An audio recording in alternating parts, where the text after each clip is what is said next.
एक बार की बात है, एक लड़का था जिसका नाम सबल था, जो नगर में रहता था। वह अपने जीवन से बहुत निराश था। उसकी निराशा का कारण यह था कि वह अब तक अपने जीवन में कुछ नहीं कर रहा था। उसके माता पिता उसे ताने मारते थे कि तुम्हारे सभी मित्र कुछ ना कुछ कर रहे हैं, लेकिन तुम अभी भी घर में बैठे हो। दोस्तों के बीच भी अक्सर उसका मजाक उड़ाया जाता था। वह कहीं जाता तो लोग उससे पूछते कि तुम क्या करते हो। उसे यह बताने में भी शर्म आ रही थी, क्योंकि वह कुछ नहीं कर रहा था। धीरे धीरे उसने रिश्तेदारों से मिलना जुलना कम कर दिया और लोगों से मिलना भी बंद कर दिया। वह ज्यादातर समय घर पर ही रहता था। वह अकेला रोता और भगवान को कोसता और अपनी किस्मत को दोष देता रहता है। अब उसे अपना जीवन बोझ लगने लगा था। कभी कभी वह सोचता कि कब वह कुछ करने के योग्य बनेगा, और फिर वह सोचता कि जिंदा रहने से अच्छा मर जाना है। एक दिन वह अपने नगर की एक गली से गुजर रहा था। तभी उसने देखा कि एक उपदेशक दुख और परेशानियों पर उपदेश दे रहे हैं। वह भी उसी भीड़ में सबसे पीछे बैठ गया और गुरु के प्रवचन सुनने लगा। उपदेशक कह रहा था, दुख एक शिक्षक की तरह है जो हमें जीवन की सच्चाई दिखाता है और हमें जीने का सही तरीका सिखाता है। आप चाहें तो जिंदगी जीना भी सीख सकते हैं। गुरुजी उपदेश दे रहे थे कि तुम चाहो तो कुछ भी हासिल कर सकते हो, और अगर चाहो तो एक कोने में बैठकर रो सकते हो।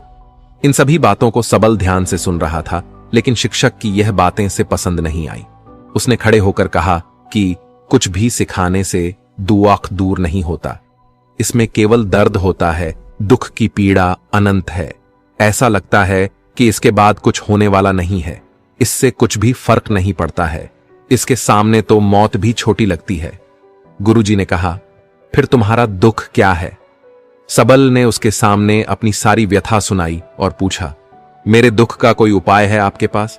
यह सुनकर गुरु मुस्कुराए और बोले, तुम उस दिन मेरे पास आओ जब तुम्हारे जीवन में वास्तविक दर्द हो। मैं तुम्हारी समस्या का समाधान अवश्य करूंगा। यह कहकर गुरु वहां से चले गए। सबल ने सोचा, कहीं मेरा दुख नकली तो नहीं है? क्या मैं जिस दर्द से गुजर रहा हूं वह नकली है? मेरा दुख कोई नहीं समझ सकता। जब मां बाप नहीं समझते तो गुरु क्या समझेंगे? अपने दुखों से व्यथित होकर सबल ने एक फैसला लिया कि अब वह कुछ करेगा। सबल ने एक छोटा व्यवसाय शुरू किया, पर उसे सफलता नहीं मिल रही थी। लेकिन उसके घर वाले पूछते हैं कि क्या वह कुछ कोशिश कर रहा है। वह अपने व्यवसाय में लगा रहा और धीरे धीरे उसे सफलता मिलने लगी। फिर उसने गति पकड़ी और केवल 3 साल के अंदर ही वह एक बड़ा बिजनेसमैन बन गया। अब सबल के आसपास ऐसे कई लोग थे जो उसकी परवाह करते थे, जो उससे प्यार करते थे। अब उसके परिवार के सदस्य भी उसकी तारीफ करते नहीं थक रहे थे। दिन ब दिन उसके मित्रों की संख्या बढ़ती जा रही थी। अब वह अपनी जिंदगी से बहुत खुश था। उसके कुछ दोस्तों ने उसे सलाह दी कि जब आप एक बड़ा बिजनेसमैन बनकर बहुत खुश हैं, तो सोचिए आपको कितनी खुशी होगी अगर आप इस शहर और इस राज्य के सबसे बड़े बिजनेसमैन बन जाते हैं। कितने लोग आपसे जुड़ना चाहेंगे, आपकी कितनी बड़ी ख्याति होगी, और स्वयं राजा भी आपसे दोस्ती करना चाहेंगे और जरूरत पड़ने पर ही आपसे पैसे उधार लेंगे। दोस्तों की यह बात सबल के मन में गई। अब वह और पैसे कमाने की कोशिश करने लगा, लेकिन उसे यह सब बहुत ही जल्दी चाहिए था। वह समय बर्बाद नहीं करना चाहता था। उसका अधिकांश समय इन चीजों को प्राप्त करने में लगने लगा। इसलिए वह ऐसे काम करने लगा जो सही नहीं था। उसने बड़ा उधार लेना शुरू कर दिया।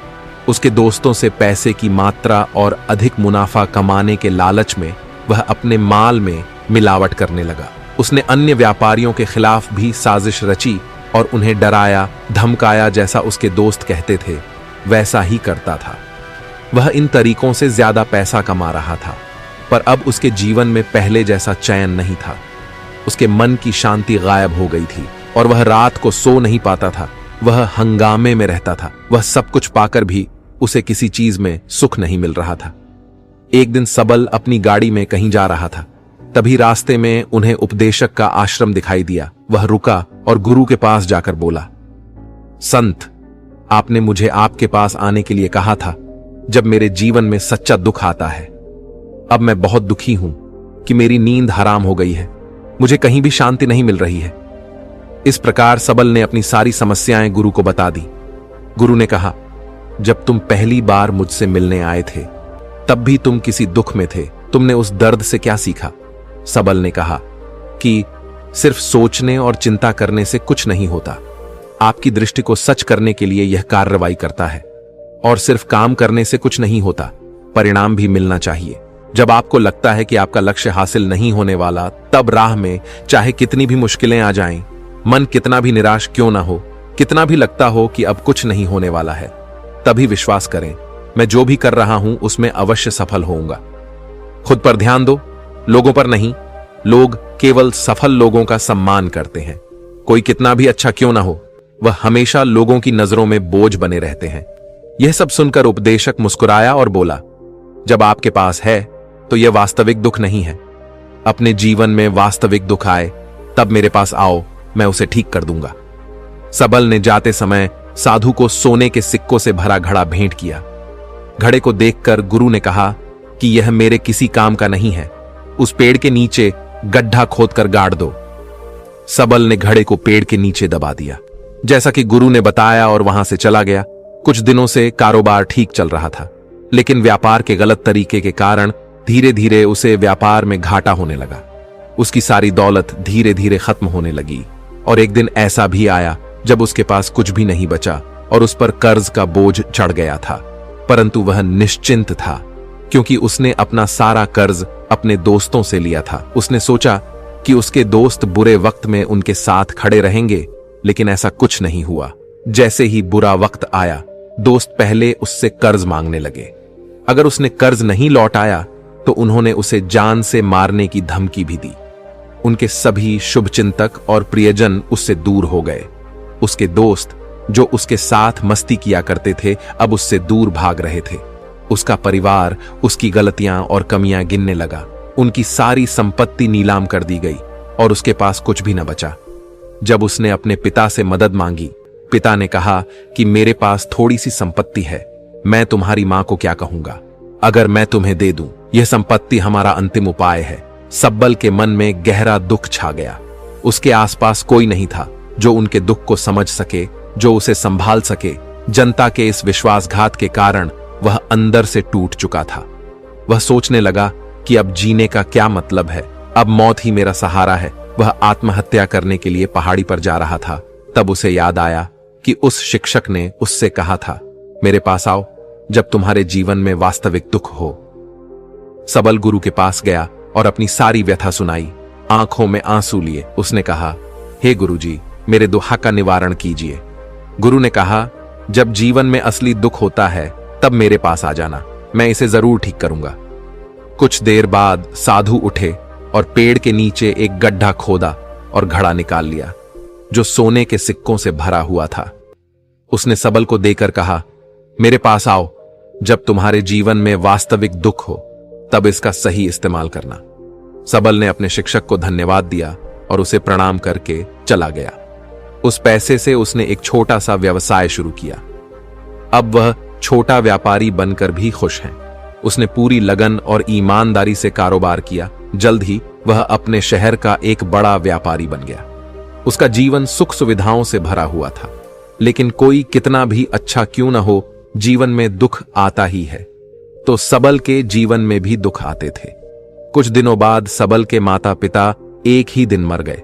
सबल अपने माता पिता से बहुत प्यार करता था, इसलिए उनके निधन से उसे गहरा सदमा लगा। वह दोनों को शमशान घाट ले गया, जहां अंतिम संस्कार किया गया। वहां उसने अपने माता पिता का शव जलता हुआ देखा तो उसका मन बेचैन हो उठा। उसके मन में कई सवाल उठने लगे। वह घर वापस आ गया, लेकिन उसका मन अभी भी बेचैन था। वह खाली महसूस कर रहा था। वह सारा दिन अपने बारे में ही सोचता रहता कि वह कौन है, वह इस दुनिया में क्यों आया है। क्या जीवन का लक्ष्य केवल चीजों को खाना और मरना है? इसलिए कुछ दिन बाद वह फिर से गुरुजी के पास पहुंचा और बोला, हे स्वामी, मैं बहुत दुखी हूं, क्योंकि मैं यह नहीं जान पा रहा हूं कि मैं कौन हूं और मैं इस दुनिया में क्यों आया हूं।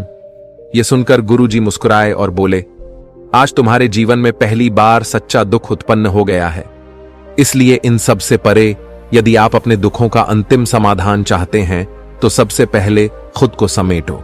इस दुनिया से अपनी ऊर्जा वापस ले लो और इकट्ठा करो। अपने आप पर ध्यान केंद्रित करो, स्वयं पर ध्यान दो। अपने मृत्यु से पहले अपने आप को जानने की कोशिश करो। सबल ने कहा, तो गुरुजी, क्या हम इस संसार को छोड़ दें? हमारी सभी इच्छाओं को मार देना चाहिए। किसी से प्रेम नहीं करना चाहिए, धन संग्रह नहीं करना चाहिए, सम्मान की आशा छोड़ देनी चाहिए। सबल ने कहा कि आपने मेरे असली दुख का समाधान कर दिया। आपका बहुत बहुत धन्यवाद। अब से मैं खुद को समेटने, खुद को तराशने की कोशिश करूंगा। गुरुजी ने कहा कि मानव शरीर में बहुत ऊर्जा और शक्ति है, लेकिन यह फालतू के कामों में बंटा हुआ है, बेकार की बातों में लगा हुआ है।